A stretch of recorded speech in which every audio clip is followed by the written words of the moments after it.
C'est Rototo de nouveau parmi vous pour le 16e volet de notre série consacrée à l'historique des avions War Thunder. Nous allons aborder aujourd'hui un avion qui est pour moi véritablement une sorte d'exception, je dirais presque une poésie à part entière, j'ai pas peur de le dire. Vous l'avez sous les yeux, j'ai nommé le Kawanashi H6K4, grand navire volant type 97 dans sa dénomination militaire japonaise et avec le code allié MAVIS. Alors vraiment pourquoi je vais parler de cet avion aujourd'hui. J'avais dit dans les vidéos précédentes que j'avais pas trop envie d'aborder les bombardiers parce que sur le plan de la vidéo bataille, vous savez pour ceux qui connaissent la série qu'on parle dans un premier temps de la vidéo de l'aspect technique et historique de l'avion et ensuite on le met en situation bataille pour vérifier comment il réagit en termes de simulation par rapport à son historique. Donc je disais que dans les batailles les bombardiers sont pas très spectaculaires à regarder, c'est plus intéressant de voir évoluer un chasseur par exemple, mais là je fais une exception. Ce sera un essai, on verra bien ce que ça donnera au niveau de la vidéo. Je fais une exception parce que regardez-moi cette merveille. On dirait véritablement un avion sorti tout droit d'un livre de Jules Verne. Un bateau volant, c'est absolument incroyable. Alors on va parler de cet avion. Avant de développer, je fais tout de suite un parallèle pour parler de... Enfin j'ouvre une parenthèse pour parler de la firme Kawanashi. On avait parlé précédemment des autres grands constructeurs japonais, notamment Kawasaki et Mitsubishi, qui étaient donc des constructeurs très anciens. On a vu que c'était des firmes, des conglomérats qui avaient été fondés à la fin du 19e siècle sous l'ère Meiji. On a vu également que Nakajima était le principal constructeur d'avions japonais de toute la Seconde Guerre mondiale, fondé plus tard, à partir de 1917. Et le petit dernier, eh bien, c'est la firme Kawanashi, moins connue, mais qui est en fait un grand spécialiste des hydravions. C'est une firme qui a été fondée en 1928 en partenariat avec non pas un constructeur allemand, comme c'était souvent le cas à l'époque. Entre autres, on a vu que Heinkel a beaucoup participé au développement, notamment des bombardiers en piqué japonais. Là, il s'agit en fait d'un partenariat avec une firme britannique, Short Brothers. Alors, je vous invite à vérifier si vous voulez jeter un œil. Short Brothers, c'était en fait une firme qui était elle-même spécialisée dans la fabrication d'hydravions et donc qui a aidé la firme Kawanashi a développé son activité et Kawanashi est devenu le spécialiste incontesté japonais de la fabrication d'hydravions dans les années 30. Et donc cet avion, le H6K4, a été développé après que des ingénieurs soient partis en stage dans cette firme. Alors au passage, il faut savoir que Kawanashi était en fait le représentant de Rolls-Royce, fabriquait des Rolls-Royce, des licences Rolls-Royce au Japon, et donc a mis au point cet avion dont nous allons parler tout de suite. Alors il faut savoir que parmi les pays qui ont développé l'hydravion, il y avait des nations qui étaient spécialisées dans le domaine. On sait que les Anglais étaient très bons dans la matière, ce qui est logique. L'Angleterre, tout comme le Japon, est une île, et c'était la grande puissance navale incontestée pendant près de 2 siècles. Le Japon, évidemment, contestait cette suprématie navale, et de son côté, lui aussi développait des navires et des hydravions, ce qui paraît logique, mais la grande nation également en matière d'hydravions, c'était les États-Unis d'Amérique, pour plein de raisons, notamment évidemment la protection des côtes américaines, ce qui est un peu logique, on sait que les États-Unis ont d'immenses côtes à surveiller, mais aussi parce que dans les années 30, on est en train de commencer à développer l'aviation civile, en particulier l'aviation de transport de passagers, et que qui dit transport de passagers dit avion de grande taille, qui dit avion de grande taille à l'époque en tout cas, veut dire beaucoup de surface pour décoller et atterrir. Donc c'est pas forcément, à l'époque, c'est pas forcément évident de le faire sur Terre. Et donc l'idée d'avoir des avions de passagers qui décollent et qui atterrissent depuis un port sur un bord de mer paraissait beaucoup plus pratique. Puis aussi ça apportait évidemment une sécurité supplémentaire en cas de panne technique, parce que quand vous avez des passagers à votre bord, vous ne pouvez pas vous permettre un crash. Et les avions de l'époque n'étaient pas encore aussi fiables que ceux que nous avons aujourd'hui, même si les crashs aériens existeront toujours, mais enfin en tout cas à l'époque c'était encore une aventure, et les passagers étaient en plus des gens généralement très fortunés. Pour se payer un billet d'avion à l'époque, il fallait quand même beaucoup d'argent, c'est donc beaucoup des hommes d'affaires, des VIP. Alors on s'était dit que ça apportait une sécurité supplémentaire, puisqu'en cas de panne, l'avion pouvait tranquillement amérir, appeler du secours, et on pouvait venir chercher les passagers soit à partir d'un autre hydravion, soit à partir d'un navire si nécessaire. Voilà. Bon, ça c'était pour la parenthèse. Nous allons donc commencer à développer cet avion. Donc le Kawanashi H6K4, très grand grand navire volant type 97. Alors je rappelle au passage pourquoi on dit type 97, parce qu'il a été mis en service au cours de l'année impériale du calendrier japonais, c'est-à-dire 2597, ce qui correspond donc aux années 1937-1938. Et cet avion a été s'est tout de suite imposé comme le meilleur hydravion de combat de toute nation confondue. Il était même supérieur au Catalina, le Catalina étant un avion américain que je vais vous présenter, d'ailleurs on peut le voir tout de suite ici. Hop, donc le Catalina il est là, vous voyez, on va le mettre en service hop, pour que je puisse vous le montrer. Allez, hop. Voilà, on aura l'occasion de le revoir quand on abordera les avions américains, hein, rassurez-vous. Voilà le Catalina, c'est voilà, typique des hydravions de combat américains. Eh bien, le Kawanashi H6K4 le dépasse allègrement. Il lui est bien supérieur dans de nombreux domaines. Alors, d'abord commençons par l'aspect technique. C'est un avion totalement métallique.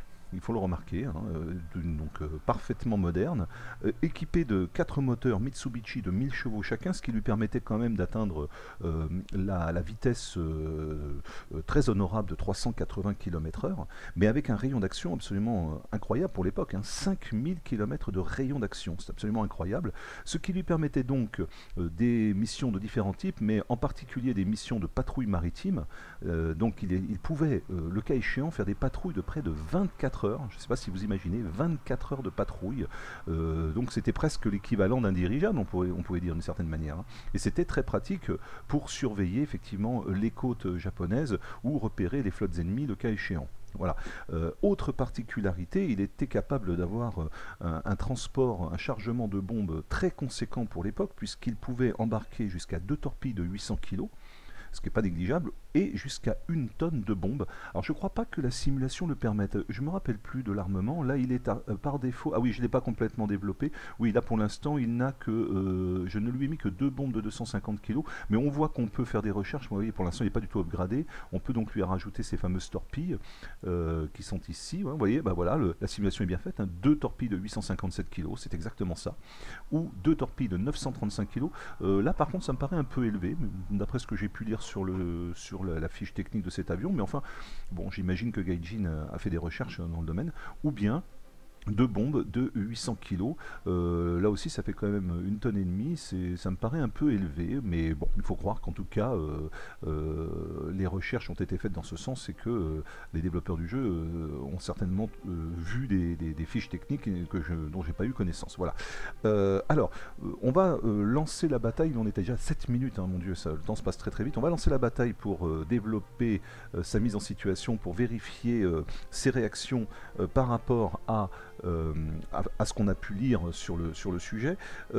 Quelques informations d'ordre historique. C'est un avion qui a énormément participé au conflit de la Première Guerre mondiale dès le début. Il avait d'abord été un peu engagé au cours de la guerre sino-japonaise dans les années 30, mais dès l'entrée en guerre du Japon contre les États-Unis à la fin de l'année 41, il a tout de suite été engagé surtout dans le Pacifique Sud, notamment dans les opérations contre les Indes néerlandaises, je vais y arriver, qu'on appelle aujourd'hui l'Indonésie, bien sûr, et contre la Nouvelle-Guinée, c'est-à-dire en fait contre les forces australiennes. Hop, je lance la bataille. Contre les forces australiennes de défense de l'époque, c'est-à-dire la RAAF, la Royal Australian Air Force, notamment au cours d'une bataille qui était la bataille de Rabaul, je crois que ça se prononce comme ça, Rabaul ou Rabaul, je ne sais pas très bien comment on le prononce, où là, effectivement, cet avion a été amené à lancer des raids de bombardement très très importants. Et il va donc rester spécialiste de ce domaine d'activité pendant pratiquement toute la guerre, avant d'être, à partir de la fin 1942, début 1943, remplacé par un autre hydravion qui est le H8K. Alors par contre, j'ai regardé, je ne l'ai pas vu dans les avions War Thunder. J'étais assez surpris, je trouve ça dommage, parce que le H8K était considéré vraiment comme le meilleur hydravion de tous les temps. Malheureusement, on n'en trouve pas, l'équivalent en simulation sur les avions War Thunder. Alors, est-ce que c'est un oubli? Est-ce que Gaijin a considéré que ça ne valait pas le coup? Ma foi, écoutez, ou alors peut-être que ça viendra dans un développement ultérieur, qui sait, je ne sais pas. On va bientôt s'approcher d'un Catalina, justement, on en parlait il y a quelques instants. Alors, j'ai oublié de vous parler de l'armement défensif, là, oh là, erreur de ma part. Je vous parlais donc des bombes capables de l'armement offensif en termes de bombes qu'il était capable d'embarquer. En revanche, je ne vous ai pas trop parlé de l'armement défensif, donc voilà, on va le voir en action, là. J'ai 4 mitrailleuses de 7,7 et derrière j'ai un canon de 20 mm. Voilà. Alors donc là je pense qu'on lui a fait mal quand même, hein, on lui a mis quelques coups au passage. Bon, en même temps c'est pas avec ce genre d'avion que je vais m'attaquer à un bombardier ennemi, mais enfin on lui a fait quand même assez mal au passage. La tactique de défense, hein, dans ce genre de situation, c'est... Hop, voilà, attendez, excusez-moi parce que je me mets en position bombardement. La tactique de défense dans ces cas-là, effectivement, c'est de tourner le dos à l'adversaire et d'engager surtout le canon de 20 mm, hein, qui paraît être l'arme la plus efficace en la matière. Alors, pour les joueurs débutants qui ne connaissent pas les bombardements, vous voyez, là on fait un passage de bombardement stratégique au-dessus de la base ennemie. Donc ça c'est l'aspect classique. Alors je ne vais pas faire que ça pendant toute la partie parce que ça n'a aucun intérêt. C'est pour ça que ce que je vous disais au début du jeu, hop, on va lâcher des bombes, voilà. Ce que je disais au début du jeu, c'est que ça n'a pas trop d'intérêt de jouer bombardier dans des vidéos de démonstration, parce que si on fait que des passages de bombardement stratégique de ce type, c'est pas très spectaculaire. Donc là, j'ai fait un premier passage de bombardement stratégique à haute altitude, on est à 4300 mètres, pour montrer ce que ça donne en termes de jeu. Globalement, eh bien, ma foi, oui, l'avion répond bien à ce qu'on peut en attendre, c'est-à-dire à ce qu'on peut dire d'un bombardier. Il est relativement lent, il n'est pas très maniable, mais pour s'amuser, pour le fun, je vais maintenant descendre en altitude moyenne, voire en basse altitude, pour essayer de traiter des cibles de plus petite taille. Et évidemment, je risque de me faire descendre très rapidement, mais c'est pas très grave. L'important, c'est surtout de s'amuser et de voir un petit peu ce que sont capables de donner mes canonniers en termes de défense contre des chasseurs ennemis. Alors, je descends très rapidement. Mes bombes sont en train de se recharger. Dans 3 secondes, elles arriveront. Voilà, ça y est, hop, mes bombes sont rechargées. Je redresse un peu parce que là, je vais très très vite, hein, mon IAS est assez élevé. Ça n'a pas trop d'impact, hein, en termes de jeu d'arcade. C'est plus gênant quand on joue en réaliste, hein, mais en arcade c'est pas un souci. Donc là, alors je repère des cibles terrestres. Voyons voir, qu'est-ce que je pourrais attaquer là? J'en vois pas beaucoup. Je vais faire demi-tour tout en descendant. DP26 et un Blenheim. Bon, il n'y a pas grand monde. Ah, mais attendez, bon, regardez, j'ai trouvé mes cibles. On va s'attaquer aux cibles navales qui sont là-bas. Si je peux y arriver. Alors, on descend. Nous sommes à 2300 mètres et on descend toujours. J'ai un HE51 et un P26 pas très loin. Je continue à descendre très rapidement. Je suis à 450 km/h. Vous voyez ce que je disais quand même, hein, en termes de vidéo, c'est pour ça que j'ai pas trop envie de développer les bombardiers. Je pense très... Oh, alors attention là, parce que je pense que je vais me faire engager par le P26, par en dessous. Non, il est passé. Je pense que c'est pas vraiment très spectaculaire ni très intéressant. Voilà. Ah, ça y est, je commence à me faire tirer dessus. Voilà, mes mitrailleurs prennent le relais.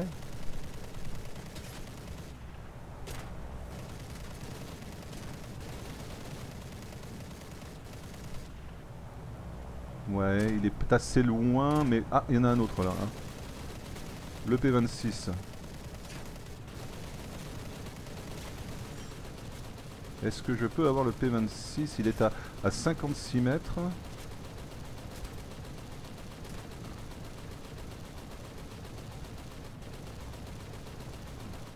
Il fait des manœuvres pour essayer de m'esquiver.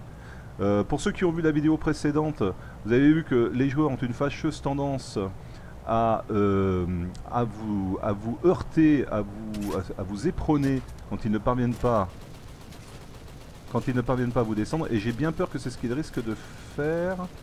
Est-ce que je vais réussir? Non, il s'esquive. Bon, pour l'instant, je commence à fumer. Mes moteurs commencent à... Je pense ont pris quelques coups. Je commence un peu à fumer. Je vais voir si je peux essayer de le descendre. Allez les gars, allez, on y croit. Je pense que mon mitrailleur est en train de recharger. Oh là là, ma coque prend de sacrés dégâts. Ah, je pense que mon mitrailleur est mort. Bon, attendez, je reprends les commandes dans le sens inverse. Hop, On va faire une manœuvre évasive, si on y arrive. Alors, je retourne sur les cibles navales, si je les vois. Où sont-elles? Elles sont par là, je crois. Non, je ne les vois pas, donc elles ont dû être détruites très probablement entre-temps.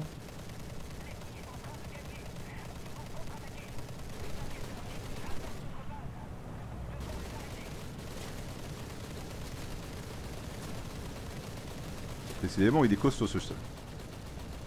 Pour un P63, il est costaud. Il résiste bien, j'arrive pas à le descendre. Allez, on va redescendre encore un peu. J'espère que mes mitrailleurs vont finir par avoir sa peau. Mais je descends encore. Voilà, pour que mes mitrailleurs continuent à lui affliger coup. Oh là, moteur en feu. Moteur en feu. Encore un coup. Encore un coup. Décidément, je suis mal en point. Hein. Et lui, par contre, il vole toujours aussi bien. Il essaye de m'attaquer par en dessous, ce qui est logique. Hein. C'est un hydravion, donc il n'y a pas de tourelle ventrale. Et pour cause. Hein. Parce que, à moins de mettre un mitrailleur... tiens, j'ai une assistance à destruction. Je pense que c'est le PBY qu'on a croisé tout à l'heure. À moins de mettre un mitrailleur avec un tuba, je pense qu'on a... Il essaye de m'éperonner, le salaud. Hein. Il essaye de m'éperonner. Regardez-le faire. Je vais pas le laisser faire. Attendez, je vais essayer de m'esquiver.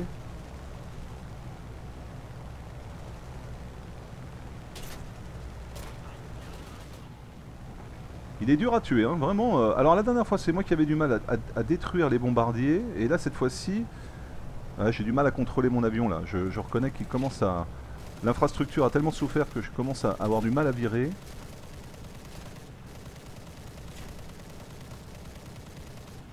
Et j'arrive toujours pas à m'en débarrasser. Hein. J'en arrive toujours pas à m'en débarrasser. Voyons voir, où est-il maintenant? Je crois qu'il a décroché, hein. On dirait qu'il est parti. Et je crois que je m'en suis sorti, ma foi. J'ai pas vu d'avion... Enfin, je ne crois pas l'avoir... Je ne crois pas l'avoir tué. Attendez voir. Où est-ce qu'on en est, là? Non, non. A priori, non. Bon, je suis toujours en vie, mais mal en point. Et je n'ai toujours pas traité de cible au sol. Alors... Voyons voir ce qu'on pourrait... Bon, on va retourner, tant pis. On va retourner sur la base ennemie, hein, puisque là, je ne vois plus de cibles de petite taille. Il n'en reste que deux, hein, d'ailleurs. Je pense que mes partenaires ont fait le plus gros du boulot. Ah, ça y est, alors, il est revenu ou... Ouais, c'est toujours lui, hein, il est toujours par là. Ah, bah j'ai mon collègue, le Lac 3, là, qui est en train de le prendre en charge. Parfait, ça va me permettre de souffler. Donc l'avion, vous voyez, quand même, est très résistant. Hein. Voilà, assistance à destruction, parfait. Et on va gagner la partie en plus. L'avion est très résistant malgré les tirs encaissés. Bon, ce n'est qu'un pea-shooter, donc c'est pas non plus un avion très puissant. Je crois que les pea-shooters sont équipés de mitrailleuses 7.7 si je me rappelle bien. Mais enfin bon, malgré tout, vous voyez, l'avion a souffert, mais il est quand même encore capable de voler. Il tient relativement le coup. Ah, j'ai encore du monde derrière, c'est toujours lui? Eh ouais, c'est toujours lui. Ah mais non, je pensais qu'on s'en était débarrassé, mais apparemment non. Ah là là là là là là, je vais pas y arriver. Alors là, je commence à perdre le contrôle de l'appareil. Je reviens, je rebaisse le nez. On devrait arriver à la base d'ici peu. Je reprends de la vitesse en descendant. Je monte à 300 km/h. L'altitude 1500 mètres et je baisse encore. Et là, je vais pas tarder à me faire engager également par la DCA parce que je suis à basse altitude. Donc je vais quand même essayer de larguer mes deux bombes si j'y parviens. Ce qu'on va faire, c'est que je vais bombarder la DCA ennemie. Tiens, allez hop, on va essayer de bombarder la DCA ennemie. Hop. Là, ça risque d'être un peu difficile à cette altitude, mais on va voir ce que ça donne. J'essaye de m'échapper rapidement. Si j'y arrive, on est quand même très bas, vous voyez. Ah voilà, parfait. Unité de surface détruite et j'ai infligé un coup et un autre. Et on a survécu, magnifique, magnifique. Ah bah écoutez, je suis content. Bel hommage rendu à cet avion de légende, hein, on peut le dire. Assez peu connu, je crois, du grand public malgré tout, mais néanmoins très beau à regarder, très élancé, très japonais pour le coup. Voilà, moi j'ai pris pas mal de plaisir à y jouer. On a développé la torpille, a priori, hein, et oui, voilà. Hop. J'ai donc une torpille à disposition maintenant. Et on va faire une recherche sur les tourelles 20 mm. Voilà, ça va nous aider la prochaine fois. On va rechercher également l'autre torpille. Et voilà. Alors je vous montre avec la torpille ce que ça donne visuellement parlant. Voilà. Voilà comment c'est conçu, vous voyez, les deux torpilles de chaque côté, et celles-ci, je crois, sont des torpilles de petite taille, ouais, c'est 2 fois 935 kg, ah non, c'est pas des torpilles de petite taille. Alors je comprends pas pourquoi, on peut développer des torpilles de 2 fois 935, et il faut attendre pour celles de 2 fois 857, je ne sais pas pourquoi. Pourtant, elles paraissent moins efficaces. Mais enfin bon, on va pas s'éterniser sur la question. J'avoue que je ne sais pas trop. Je me sers pratiquement jamais des torpilles, même quand j'attaque des navires. J'utilise toujours des bombes. Et encore une fois, je suis pas non plus. J'ai beaucoup joué bombardier, mais depuis quelques mois, je suis plutôt intercepteur. Donc ça fait un petit moment que je n'utilise plus ce type d'appareil. Donc je pense que les spécialistes du bombardement pourront éventuellement dans leurs commentaires me dire pour quelles raisons ces torpilles comment dire, sont développables plus rapidement que les autres. Voilà. Bien, nous arrivons à 20 minutes. J'espère que cette vidéo vous aura plu. Alors, encore une fois, hein, c'était exceptionnel aujourd'hui. J'ai voulu faire un essai avec les bombardiers. Je ne suis pas convaincu qu'on en fera beaucoup d'autres. Même si je pense qu'il faut parler de ces avions, c'est très important, on peut difficilement parler des avions de War Thunder sans parler des bombardiers, et notamment des plus connus comme les B-17, les B-25 et j'en passe. Mais voilà, je pense qu'on le fera de façon très épisodique, parce que visuellement parlant, au niveau de la bataille, je pense pas que ce soit très captivant. Voilà, et nous avons donc terminé aujourd'hui, au cours de cet épisode, les avions de première génération japonais. Hein, on a vu qu'on avait fait le tour. Donc à partir de l'épisode 16, nous allons donc passer à une nouvelle nation, qui sera l'Union soviétique. Et bon là je suis encore sur les avions, vous voyez, de rang 3 et 4, mais on reprendra donc tous les avions première génération de l'Union soviétique avant de parler des avions première génération des États-Unis. Voilà.